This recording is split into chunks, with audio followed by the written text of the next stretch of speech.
Okay, we're still in the 19th century, chapter 23 in your textbook, and we are going to look at paintings that fit in the category, style-wise, of realism. Realism was a reaction against the subjectivity of Romanticism, insisting upon portraying ordinary contemporary life and current problems. It pleases not to be confused realistic with realism. Realism has an interpretation done by the artist. It can frequently look realistic somewhat, but that isn't the most important aspect of realism as a style. This painting really defines this style. It's the Stonebreakers. The artist, one of the leading artists of realism, was Courbet, a French artist, C-O-U-R-B-E-T. And this painting is entitled The Stonebreakers. It's in your textbook on page 415. As we take a look at this painting, notice the generational difference between two hard-working beings, human beings.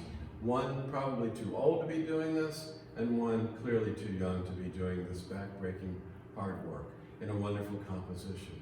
We have to appreciate this painting from images such as this, and pictures in books. It's on page 415 because it no longer exists. It was destroyed in a fire, and all we have left is images like this. That fortunately we have that, because sometimes paintings are destroyed and or stolen, and we never get to see them again. Courbet's The Stonebreakers is an important painting in art history. It also deals with genre paintings, which I mentioned as a term before, ordinary people doing very ordinary things, G-E-N-R-E paintings. This is a French painting, really defining realism. It's by the artist Daumier, D-A-U-M-I-E-R. Third Class Carriage is the title of this painting. It's on page 417 in your textbook.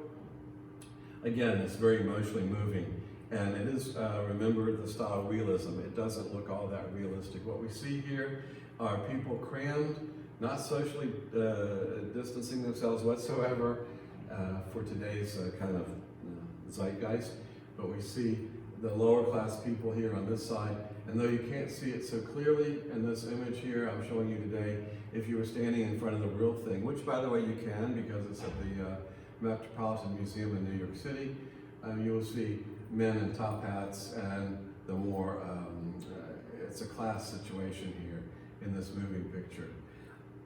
When I see this painting, even in this image here, I'm not sure, but I don't have any facts to back this up, that it was totally finished by Daumier, because it sort of has the effect of a cartoon that we saw from even Leonardo da Vinci and whatever, with heavy contour lines, so on, but not a lot of solid paint on top of that. So perhaps it was just the way he wanted it to be. I wish I had definitive information about that, but in fact I don't. Daumier's Third Class Carriage, page 417.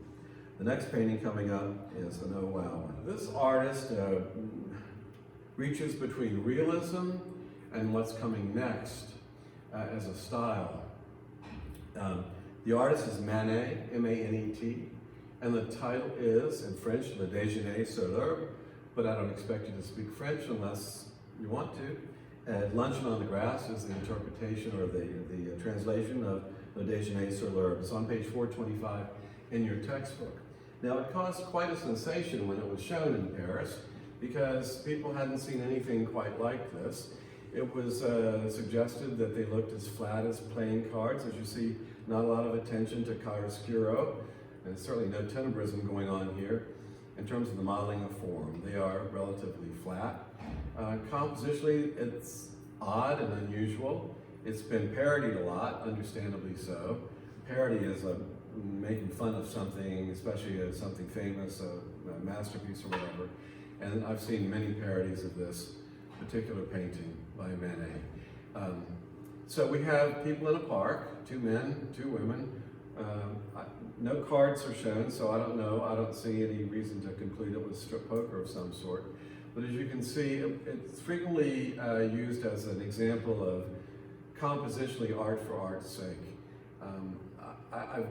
I've always found it sort of intriguing that we have a figure, this female, in the center of the canvas, She's up to her, almost her knees in water, but it doesn't look like that could be likely because, I mean, you know, where's the drop off there? And of course, one of the things that really got people all excited, not necessarily in a good way, is that we have this nude female just staring straight at us. She happened to be a well-known model at the time, and that, I guess, further exaggerated the outrageousness of this painting. But if you look at, certainly at the background in particular, it's sort of forecast what is coming next, especially from this very significant artist in terms of art history, Claude Manet, M-A-N-E-T. Okay, that's that.